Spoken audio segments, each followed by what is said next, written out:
क्या आपने कभी महसूस किया है कि जिसे आपने अपने दिल की हर धड़कन दी, वो आपके साथ नहीं है? क्या आपने कभी सोचा है कि प्यार में धोखा खाने के बाद खुद को कैसे संभालें? आज की इस वीडियो में मैं आपको एक ऐसी कहानी सुनाने जा रहा हूं जो न सिर्फ आपको रुलाएगी, बल्कि आपको जीने की एक नई राह भी दिखाएगी। ये कहानी है एक लड़की की जिसने प्यार में धोखा खाया, लेकिन उसने हार नहीं मानी। उसने खुद को संभाला और आज वो एक नई जिंदगी जी रही है। लेकिन इस कहानी में एक रहस्य भी है, एक ऐसा रहस्य जो आपको हैरान कर देगा। तो इस वीडियो को अंत तक देखिए, क्योंकि ये सिर्फ एक कहानी नहीं, ये आपकी जिंदगी बदल सकती है। हमारी कहानी शुरू होती है एक छोटे से शहर से, जहां एक लड़की रहती थी जिसका नाम था प्रिया। प्रिया एक साधारण परिवार से थी, लेकिन उसके सपने बहुत बड़े थे। वो हमेशा से एक अच्छी नौकरी पाना चाहती थी ताकि वो अपने परिवार की मदद कर सके। लेकिन जिंदगी ने उसके लिए कुछ और ही प्लान कर रखा था। प्रिया ने कॉलेज में एक लड़के से प्यार कर लिया जिसका नाम था राहुल। राहुल उसके सपनों का राजकुमार लगता था। वो उसके साथ हर पल बिताना चाहती थी।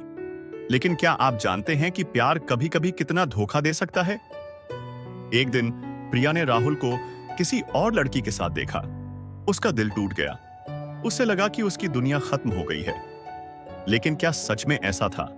क्या प्रिया ने हार मान ली, या फिर उसने खुद को संभाला और एक नई जिंदगी की शुरुआत की? दोस्तों, प्यार में धोखा खाना कोई नई बात नहीं है, लेकिन इसका मतलब यह नहीं कि आपकी जिंदगी खत्म हो गई। आज मैं आपको कुछ ऐसे तरीके बताने जा रहा हूं जो आपको खुद को संभालने में मदद करेंगे। अपनी भावनाओं को स्वीकार करें। दोस्तों, प्यार में धोखा खाने के बाद सबसे पहला और सबसे जरूरी कदम है अपनी भावनाओं को स्वीकार करना। यह कदम आसान नहीं है, लेकिन यह बेहद जरूरी है। जब आप धोखा खाते हैं तो आपके मन में कई तरह की भावनाएं उठती हैं। गुस्सा, दुख, निराशा, अकेलापन और कभी-कभी खुद पर गुस्सा। इन भावनाओं को दबाने की बजाय उन्हें महसूस करना जरूरी है। जब हम अपनी भावनाओं को दबाते हैं तो वो हमारे अंदर ही जमा होती रहती हैं। ये जमा हुई भावनाएं हमारे मन और शरीर पर बुरा असर डालती हैं। हम चिड़चिड़े हो जाते हैं, तनाव में रहने लगते हैं और कभी-कभी डिप्रेशन का शिकार भी हो सकते हैं। इसलिए अपनी भावनाओं को स्वीकार करना और उन्हें बाहर निकालना बेहद जरूरी है।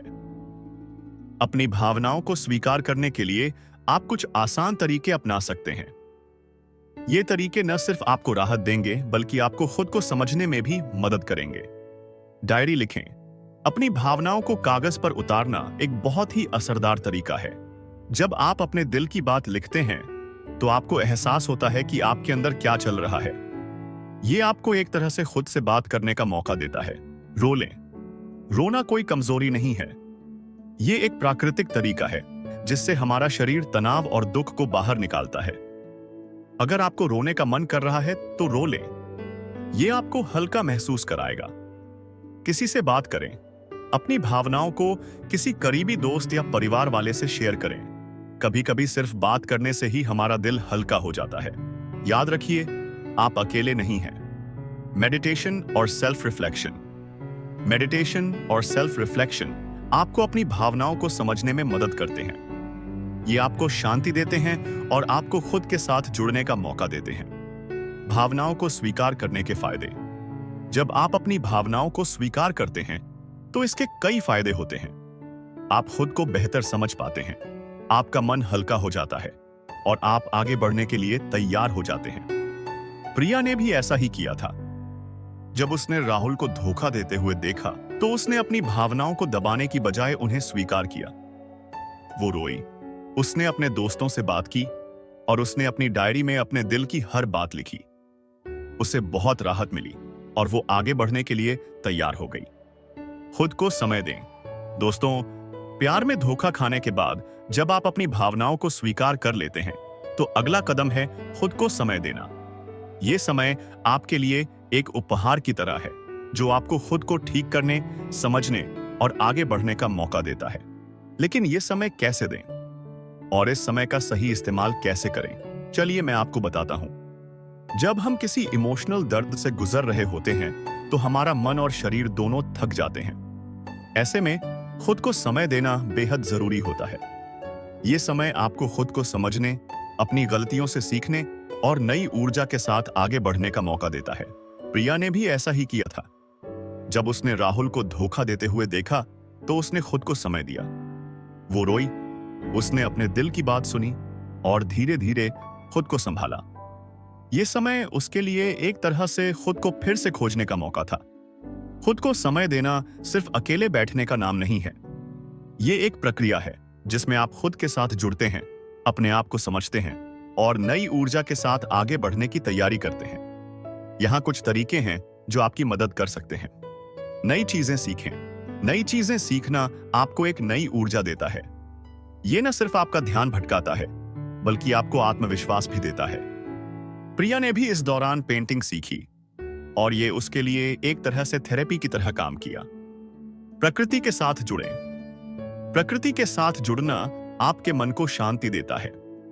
चाहे वो पार्क में टहलना हो, पहाड़ों की सैर करना हो या बस सुबह की धूप का आनंद लेना हो, ये आपको एक नई ऊर्जा और सकारात्मकता देता है। सेल्फ केयर पर ध्यान दें। सेल्फ केयर बेहद जरूरी है।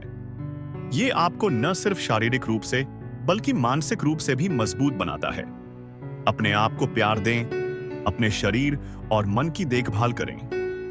प्रिया ने भी इस दौरान खुद को समय दिया। उसने अपने आप को समझा, अपने सपनों को फिर से जिया और खुद को एक नई दिशा दी। उसने ये समय अपने आप को मजबूत बनाने में लगाया और आज वो एक सफल और खुशहाल जिंदगी जी रही है। दोस्तों, अब मैं आपसे एक सवाल पूछना चाहता हूं। क्या आपने कभी खुद को समय दिया है? अगर नहीं, तो आज से ही शुरुआत करें, क्योंकि जब आप खुद को समय देते हैं तो आप खुद को बेहतर समझ पाते हैं और आपकी जिंदगी बदलने लगती है। याद रखिए, यह समय आपके लिए एक उपहार है। इसे सही तरीके से इस्तेमाल करें और खुद को आगे बढ़ने का मौका दें। अपने आप को दोष न दें। तीसरा कदम है खुद को दोष न देना।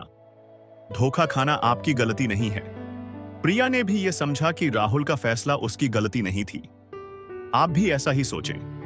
नई शुरुआत करें। चौथा कदम है नई शुरुआत करना।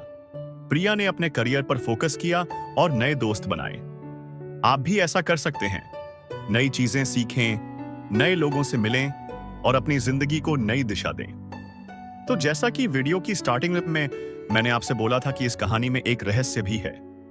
प्रिया ने जब राहुल को धोखा देते हुए देखा तो उसने एक फैसला किया। उसने राहुल से बात करने की कोशिश की, लेकिन राहुल ने उसे अनसुना कर दिया। लेकिन क्या आप जानते हैं कि प्रिया ने आखिरकार क्या किया? क्या उसने राहुल को माफ कर दिया या फिर उसने अपनी जिंदगी को एक नई दिशा दी? दोस्तों, उसने राहुल के बारे में सच जानने की ठानी। प्रिया ने राहुल के दोस्तों से बात की, उसके सोशल मीडिया को चेक किया और धीरे धीरे उसे कुछ ऐसी बातें पता चलीं जो उसने कभी सोची भी नहीं थीं। प्रिया को पता चला कि राहुल उससे पहले भी कई लड़कियों के साथ ऐसा कर चुका था। वो एक ऐसा इंसान था जो लोगों के दिलों से खेलता था। लेकिन प्रिया के लिए सबसे बड़ा सदमा तब हुआ जब उसे पता चला कि राहुल ने उसके साथ सिर्फ इसलिए रिलेशनशिप शुरू की थी क्योंकि उसे प्रिया के परिवार की संपत्ति चाहिए थी। प्रिया का दिल टूट गया। उसे लगा कि उसने जिसे अपना सब कुछ समझा वो सिर्फ एक झूठ था। लेकिन प्रिया ने एक और फैसला किया। उसने राहुल को सबक सिखाने की ठानी। लेकिन कैसे? ये वो रहस्य है जो आपको हैरान कर देगा। प्रिया ने राहुल के खिलाफ कानूनी कार्रवाई की। उसने उसके झूठ और धोखे को सबके सामने लाया। लेकिन क्या राहुल ने माफी मांगी? क्या प्रिया ने उसे माफ कर दिया या फिर उसने अपनी जिंदगी को एक नई दिशा दी? जब प्रिया ने राहुल के खिलाफ कानूनी कार्रवाई की तो राहुल को एहसास हुआ कि उसकी गलतियों का अब सामना करना पड़ेगा। कोर्ट में राहुल ने प्रिया से माफी मांगी। उसने कहा कि वो गलत था और उसे अपनी गलतियों का एहसास हो गया है। लेकिन क्या प्रिया ने राहुल को माफ कर दिया? ये वो सवाल है जो सबके मन में उठ रहा होगा। प्रिया ने राहुल की माफी सुनी, लेकिन उसने उसे माफ नहीं किया। उसने कहा कि माफी मांगना आसान है, लेकिन उसके दिल के टुकड़ों को जोड़ना मुश्किल। प्रिया ने राहुल को साफ साफ कह दिया कि वो उसकी जिंदगी से बाहर निकल चुका है और अब वो उसे कभी माफ नहीं करेगी। प्रिया ने यह फैसला लिया क्योंकि उसने समझ लिया था कि माफ करने का मतलब ये नहीं कि वो राहुल को दोबारा अपनी जिंदगी में ले आए। माफ करने का मतलब था कि वो अपने दिल से उसकी नफरत और गुस्से को निकाल दे ताकि वो आगे बढ़ सके। प्रिया ने राहुल को माफ नहीं किया, लेकिन उसने खुद को माफ कर दिया। उसने खुद को यह एहसास दिलाया कि उसकी गलती नहीं थी और वो एक नई जिंदगी की शुरुआत कर सकती है। लेकिन दोस्तों, इस कहानी के अंत में एक सवाल है जो आपको जरूर सोचने पर मजबूर कर देगा। क्या आपको लगता है कि प्रिया ने सही फैसला किया? क्या आप भी ऐसी स्थिति में ऐसा ही करते, या फिर आप कुछ अलग करते? इस सवाल का जवाब आपके अंदर छुपा है। इसलिए खुद से यह सवाल पूछिए, क्योंकि यह सिर्फ एक कहानी नहीं, यह आपकी जिंदगी बदल सकती है। दोस्तों, प्यार में धोखा खाना कोई आसान बात नहीं है, लेकिन यह आपकी जिंदगी का अंत नहीं है। प्रिया ने भी ऐसा ही सोचा था, लेकिन उसने हार नहीं मानी। उसने खुद को संभाला और आज वो एक सफल इंसान है। आप भी ऐसा कर सकते हैं। याद रखिए, जिंदगी में हर मुश्किल का हल होता है। बस आपको खुद पर भरोसा रखना है। अगर आपको ये वीडियो पसंद आया हो तो इसे लाइक करें, शेयर करें और अपने दोस्तों को भी बताएं, क्योंकि ये सिर्फ एक वीडियो नहीं, ये एक संदेश है कि आपकी जिंदगी बदल सकती है। धन्यवाद और याद रखिए, आप अकेले नहीं हैं, हम सब आपके साथ हैं।